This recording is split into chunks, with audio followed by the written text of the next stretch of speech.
Labas rytas visiems atliekų kultūros žiūrovams. Tvarios gyvensenos gidas pradeda savaitgalio darbus. Ko tikėtis šįryt, kviečiu pasižiūrėti trumpą laidos anonsą. Šiandien parodysiu, kaip gaminti mėnulį. Kodėlgi popieriui ar kartonui ar ten plastikui antrą gyvenimą nesuteikti. Atliekų kultūros egzamino ilgalaikiškumas yra sąlygotas to, kad susidomėjimas vis didėja. Tad kviečiame pusvalandžiui įdomios ir naudingos informacijos. Laidą pradėsime nuo viešnagės pas žinomą atlikėją, kompozitorių bei grupės Dar siela Arvydą Martinėną Vudį. Dėmesio į ekranus. Arvydas Martinėnas Vudis sukūrė šeimą smagų gyvenimą Vilniuje, iškeitė į tinkamesnę šeimai ramybės oazę Vilniaus rajone. Čia ir kiemas žaisti jų atžaloms ir komposto dėžė, bet apie viską nuo pradžių. O pradžia prasidėjo nuo šiukšlių. Žmogus šiaip daug šiukšlina ir daug visokių ir pakuočių ir visokių popierių prisikaupia ir reikalingų, nereikalingų, tai reikia tiesiog tvarkyti su tuom. Kažkaip iš pradžių buvo neįprasta taip rūšiuoti, dabar kažkaip jau natūraliai. Tiesiog metam kur popieriai ir plastikai į vieną, kur visokie maisto atliekos į kitą. Dar komposto dėžę turim, tai kompostą, kas tinka į kompostą, Ir va taip išsirūšiuojam, tada ir konteineriai neužsipildo taip greitai, kai jeigu į vieną tik tai mestum, nes būna vaikų žaislų dėžučių, ten kartonų visokių dar, kad tai į vieną eina konteinerį, o jau mūsų visokie maisto tenai atliekos ir taip toliau į kitą, stiklas į kitą. Žinojimas, kad šios atliekos bus perdirbtos, Vudžiui suteikia prasmės jo atliekamam kasdieniam darbui. Rūšiuoti ir perdirbti tas atliekas, tai manau tikrai yra gerai, nes kodėlgi popieriui ar kartonui ar ten plastikui antrą gyvenimą nesuteikti, gal net ir trečio ir ketvirto paskui. Kalbant apie maisto produktų pirkimą, Vudžio šeima turi gan įdomų įprotį. Pasiklausykite, gal jį pritaikysite ir savo kasdienybėje. Čia po karantino būdavo visą laiką jau toks įprotis atsiradęs, kad susirašyti tokį sąrašiuką, ką mums reikia, mes Messengerį žinutėm susirašau, aš kiekvieną produktą atskirom žinutėm ir tada ką paimu, jau dedu širdutę, tada man greičiau, aš iškart galvoju maršrutą, žinau jau kur kokios prekės, todėl labai nemėgstu, kaip prekybcentriai pakeičia vietas prekių, tai man yra, absurdas čia, kam tą daryti, nes žmonės jau, tu įsimeni tas prekes kur ir tu, taupai laiką, tau nėra pramoga eiti tenai ir ieškoti su žemėlapiu prekių po parduotuvės. Arvydą galime pavadinti vienu produktyviausių ir profesionaliausių dainų autorių pelniusių pripažinimą. O ten, kur sėkmė, ten ir nemaži pinigai. Ar Arvydas iš tų išlaidautojų, ar tas iš taupesnių? Aš atvirai tai nelabai žiūriu į tas kainas, nelabai skaičiuoju. Sandra gal labiau jinai tokia taupesnė yra ir labiau atkreipia dėmesį mūsų šeimoje į kas kiek kainuoja. Aš labiau atkreipiu dėmesį, kas kiek kainuoja, jeigu tai yra, ne maisto produktas, o kažkokios tai brangesnės prekės. Tai tada žiūriu, ar logiška kaina, nelogiška kaina. O ant maisto, mes kadangi vaikų turim, tai norim tą maistą vis tiek kokybiškesnį valgyti. Tai pas mus prioritetas ne tiek, kiek yra pigiau, tiek, kiek yra kokybė, kad būtų. Ir kad skanu. Sutikite, net ir stengiantis save kažkiek pristabdyti, kartais gyvenime spontaniškai įsigyji daiktą, kurio gal visai ir nereikėjo. Ar Vudžiui pažįstama tokia situacija? O Jėzau, tai čia pas mus visas AliExpress gal konteineris jau suvažiavęs per šitiek metų. Kaip tik čia draugui vienam lemputes tokias, kur pas mus medeliai šviečia, pirkau kaip tik iš kiniečių, siunčiausi, nes čia pas mus tai kosminės kainos, nesąmonė iš viso. Daug labai būna nenaudotinų dalykų, greitai sulūžtančių, vaikų žaislų visokių. Greit sulūžta ir tenka į plastiko konteinerį sumesti. Nesulūžusiais, tinkamais naudoti, bet nebereikalingais daiktais šeima dalyjasi. Pasirodo, Arvydo sužadėtinė Sandra, aktyvi Facebook grupės Zero Waste mainai narė. Žodžiu, atiduok ir gauk ką nors kitą, taip pasakyčiau. Ką nors duodi, kažką ir gauni. Tai mes į konservuotus burokėlius iškeitė, į konservuotus grybus, visokius. Nu, žodžiu, tokių įvairių dalykų mes tikrai atiduodam, netgi kur atrodo ir galbūt brangesnis daiktas, bet mums jo nereikia, tai kad nesimaišytų po kojom ir nedulkėtų kažkur garaže ar spintoje, tai mes atiduodam visiškai be širdies skausmo kitiem žmonėm. Vudis daug koncertuoja su grupe Dar. Kaip kito jų gerbėjų elgesys? Gal mažiau šiukšlina? Tai kad mes šiukšlinam, mes šaudom ir ferverkus, ir konfeti, ir mes ten prišiukšlinam salę, kad visiems būtų smagu ir fainai. Tai, kaip sakant, po mūsų koncerto žmonės be darbo, net ir valytojas tikrai nelieka. Tai mes ta tokia tvari grupė iš žmonių darbo neatiminėjom. Šposas, bet jisai, sakykime, teisingas. Koncertų metu Vudis aplankė nepaprastai daug Lietuvos miestų ir miestelių, kuris jų paliko didžiausią įspūdį švaros prasme. Ypatingai Vilkaviškis. Fantastiška autobusų stotis, susitvarkė, ten dabar remontuoja, keliai, aikštės, tiesiog super, įvažiuoji, tai taip ir atrodo, Ir šiaip mūsų Lietuvos maži miesteliai, taip, ne visi, bet dauguma labai susitvarkė ir būna kartais, jau mes čia važiuodami juokaujam, kad po 40 vis ir galvoju gal į kažkokį mažesnį miestelį ir persikraustyt ir gyvent ramiai. O kadangi Grūdas yra iš Pabradės, tai sako, aš labai gerai jaučiuosi Pabradėj, reiškia dėl to, kad visus pažįstu, visi mane pažįsta, eini savo, sveikinės, su šypsena ir gerai jautiesi. Tai aš manau, kad mažų miestelių privalumas ir yra toks, kad visi gyvena, vieni kitus pažįsta ir tokioj kaip bendruomenė vieni kitiems gali ir pagalbos ranką ištiesti. Štai tokios Arvydo Martinėno Vudžio mintis ir tvarumo ir apskritai gyvenimiškomis temomis. O ko daugiau reikia elgtis atsakingai, nes ką gali žinoti. Galbūt žiūrėdami mūsų laidą tapote dar vienu Vudžio fanu, nes jis jūs įkvepia gyvenimo pokyčiams. Iš tiesų, gera būti gerų žinių bei naudingos informacijos transliuotojais. Dabar TV6 eteryje reklama. Susitiksime išsyk po jos.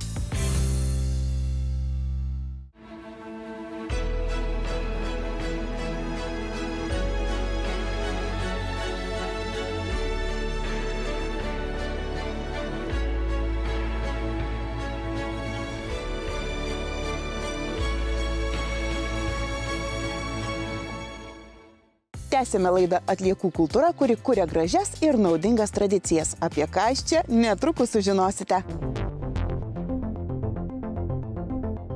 Balandžio 25 dieną visos Lietuvos moksleiviai bei suaugusieji jau 5. kartą tikrinsis žinias Atliekų kultūros egzamine. Aš labai didžiuojuosi, tai yra 5 metai.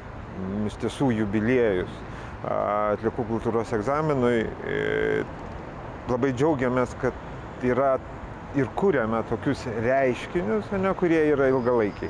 Ilgalaikiškumas Atliekų kultūros egzamino yra sąlygotas ir to, kad mes matom, kad susidomėjimas ir įsitraukimas vis didėja. Nes su kiekvienais metais savo egzaminuojamųjų būrį didinam kažkur tai apie 30%. Nes praeitais metais mes turėjom arti 15 000, užpraeitais turėjom truputėlį virš 10 įsitraukusių aktyviai. Tikiuosi, pamačiusių buvo daugiau, bet išdrįsusių spausti, registruotis, aktyviai dalyvauti. Tai tokie skaičiai ir jie didėja, reiškia, mūsų labiau reikia. Ukmergės rajono Želvos gimnazijos moksleiviai vieni iš tikimiausių Atliekų kultūros egzamino fanų. Jį ketina laikyti jau 5 metus iš eilės. Kodėl šis egzaminas toks svarbus? Žinant mūsų dabartinę padėtį pasaulyje, tikrai būtinas toks egzaminas. Jeigu mes esam Žemės planetos gyventojai, tai manyčiau, kad jis visiems labai svarbus. Jeigu šiandien mes visko turime vandens, turime daug miškų, daug medžių, daug augalų aplinkui, tai nereiškia, kad visada taip ir bus. Tikriausiai reikia pagalvoti ir apie kitas kartas. Atliekų kultūros egzaminas jau tapo reiškiniu jungiančiu bendraminčius. Aišku, tai yra 5 metų įdirbis. Aš suprantu, kad ir tikiuosi, kad tai yra žinomumas, kita vertus ir žmonėms patinka. Ir su tuo žinomumu ateina ir patirtis, ateina ir aš labai džiaugiuosi daugiau rėmėjų, daugiau remiančių, labai dėkingas esu už tai, kad ir Švietimo mokslo sporto ministerija prisijungė, aišku, dėkui ir aplinkos ministerijai, kuri globoja šitą renginį. Labai džiaugiuosi, kad daugiau regioninio atliekų tvarkymo centrų įsijungia, savivaldybės visos įsijungia ir privatus asmenys. Mes turime beje daugiau ir prizų. Ryšim su to, kad turime matyti, kad labiau žinomi, labiau populiarūs, daugiau žmonės projektą pradeda remti. Taigi įsitraukimas vis didėja. Na, o geriausiai išsprendusio atliekų kultūros egzaminą laukia įspūdingas pagrindinis prizas. Tai yra tikrai labai modernus, ekologiškas dviratis, labai brangus. Jo aprašymas yra didžiulis, jūs jį galite pamatyti atliekų kultūros egzamino puslapį. Ten tikrai toks technologinis stebuklas. Kas vis tik paskatina pačius dalyvius kas metai laikyti atliekų kultūros egzaminą? Ar noras pasitikrinti žinias, ar prizai? Na, svarbiausia, manau, yra pasižiūrėti, kiek žinai apie tas atliekų rūšiavimą. Vis tiek įdomu, svarbu.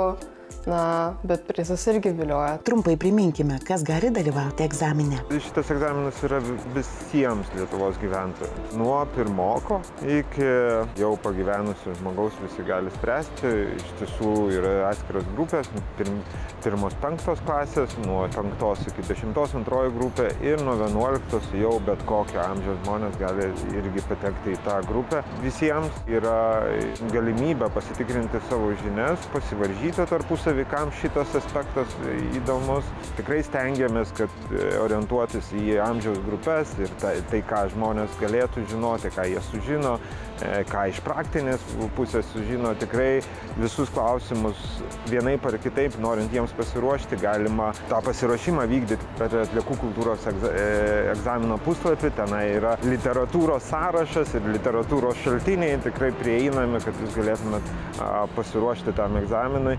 Bet, kaip sakau, egzaminas iš tiesų žaidimas, kuris įtrauks mus visus, bet labai svarbu ir pagrindinis tikslas, kad mes būtume sąmoningi, žinotume, kaip kas vyksta, nepaklūstume klaidinimui ir tiesiog suprastume, ką darom ir kas daroma vardan mūsų ir ką mes galime padaryti dėl savęs, dėl kitų, dėl aplinkos ir kaip tai daryti teisingai. Ko tik nepadarysi vardan ateities, jei žinoma jį iš viso rūpi. Bet aš ranką prie širdies pridėjus galiu teigti, kad mūsų laidos žiūrovai yra būtent tokie – rūpestingi, atsakingi ir išradingi. Taip jau būna. Jei įsigimęs menininkų, jokia tarnyba, o ypač teisėsaugos institucijose nepalenks tavęs į savo pusę. Anksčiau ar vėliau, net atsisakydamas galbūt gardesnio kąsnio ar užtikrintos pensijos senatvėje, tu vis tiek surizikuosi ir vietoj šiltos kėdės pasirinksi kiek rizikingesnę menininko taburetę. Taip nutiko mūsų šio ryto auksarankei Jurgitai Zagreckaitei. Priėmė sprendimą, išėjo iš darbo, bet ką daryti su prisikaupusiais popieriais? Jurgita rado išeitį. Šiandien parodysiu, kaip gaminti menulį. Menulį iš senų dokumentų, kiaušinių dėžučių, klijų, miltų ir druskos. Skamba kaip puikus receptas pusryčiams, bet to, ką Jurgita pagamins, tikrai nevalia valgyti, greičiau grožėtis. Kitaip vadinama technika papjė-mašė, kaip turbūt daugelis žinot. Internete tiesa yra jų labai daug įvairiausių skirtingų versijų, receptų ir taip toliau. Kažkas naudoja miltus, kažkas nenaudoja miltų, kažkas druską naudoja, nenaudoja ir taip toliau.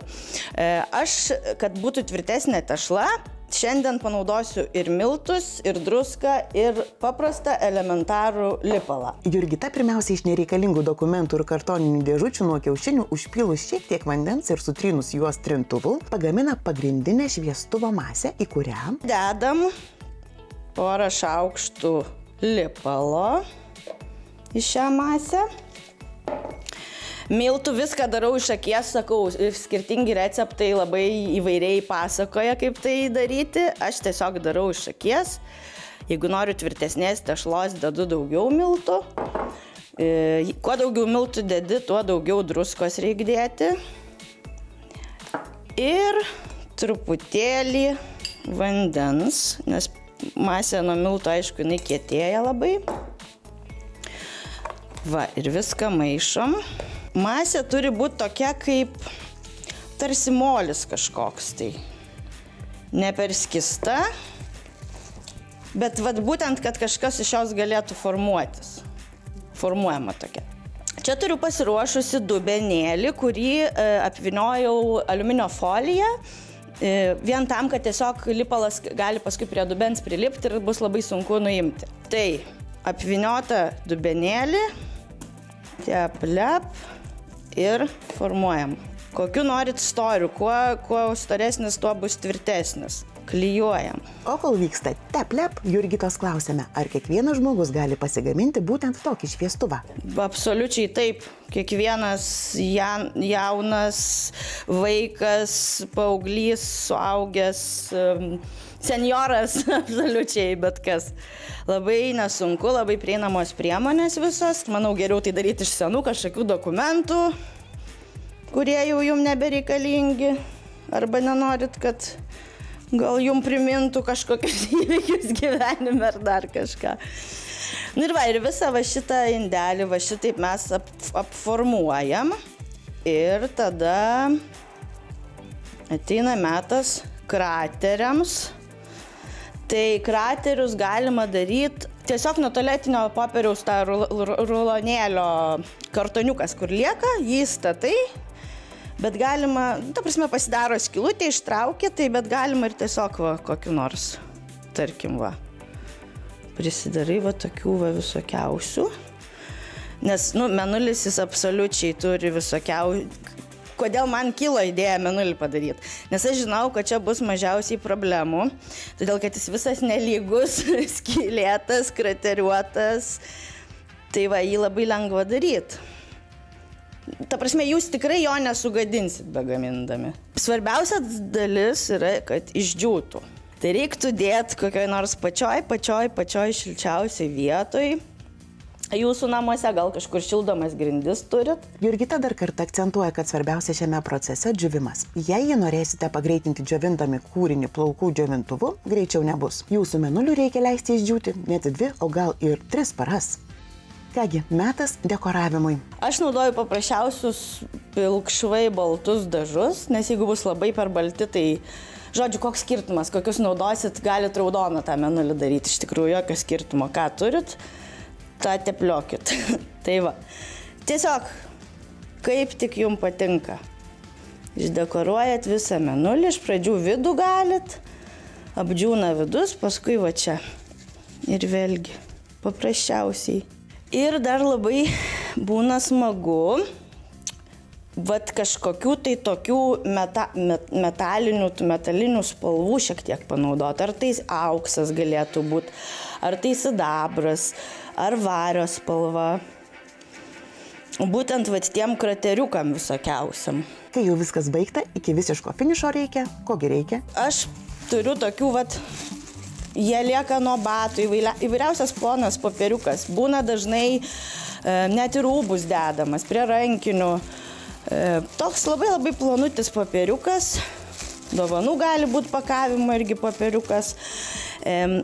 Galit, kad nekarpyt, tiesiog susiplėšit reikiamo dydžio gabalėliais. Ir iš vidinės pusės, kur yra tie krateriukai, tiesiog užklijuot šitaip. Kai krateriukai jau apklijuoti, Jurgita ima girliandą, priklijuoja elementų dėžutę taip, kad būtų galima ją atidaryti, norint pakeisti elementus ir viskas. Darbas mūsų kaip ir baigtas. Aišku, galima priklijuoti vairiausių kažkokių stikliukų, kristaliukų, čia jau jūsų fantazijos vaisius. Blizgučių galbūt kam patinka. Sakau, spalvos kokios tik norit. Jūsų fantazija. Aš tik parodžiau, iš ko tai pasidaryti ir kad tai yra tikrai labai nesunku. Tai sėkmės visiems, kūrybos, idėjų ir būkit laimingi.